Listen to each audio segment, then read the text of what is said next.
If you already know what I'm about to make from this quick pan over of ingredients, then I'm gonna be very proud of you. But in case you didn't, it is a classic comfort food dish from my homeland of Hawaii. So first things first, we are going to get the rice going on the stove because that takes the longest. So that's gonna cook for a little bit on there. And then while I'm waiting for that to heat up, I'm going to prep my gravy. Pretty typical run-of-the-mill packet gravy, but I personally like onions in my gravy. So I'm going to give that a little chop.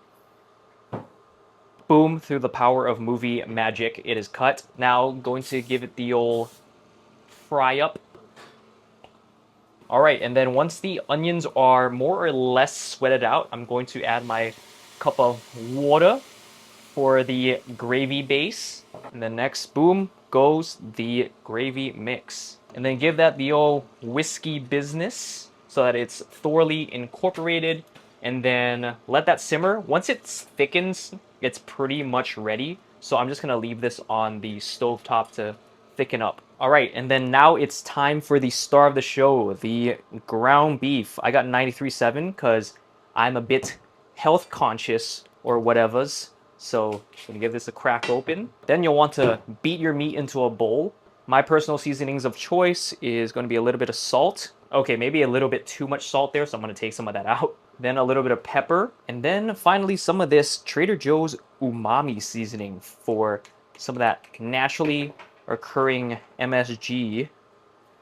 You know, that good stuff. A little bit of MSG for you. If you know, you know. Uncle Roger, shout out to him. And then now I'm going to squeeze my meat with my hand and make sure that it is well incorporated. You know, actually, I'm a pretty salty guy, so I'm just gonna add back in a little bit of salt because I know it's probably not gonna be salty enough for my taste.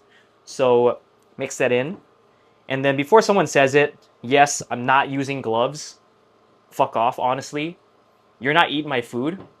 And personally, I feel like I can feel the food better without gloves, and I'm not serving people. So again, fuck off. So once I got the meat all mixed, I'm now going to form it into about 4 equal-sized patties because this was a pound of meat. So 1 pound divided by 4 is about 4 ounces. Quick maths, you know. Boom, there you go. And the people are gonna hate on me for this, but I swear by air frying my meat just because number one, the cleanup is so easy. And number two, an air fryer is basically a mini convection oven. It's like such a straightforward of an appliance.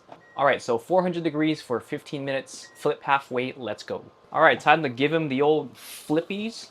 Look at that, not too bad, right? That's why you don't hate on the air fryer, dude. It's my lord and savior. And back in for the rest of the time, and we'll see the finished product in a second. All right, now, and for the final part of the dish, tree eggies.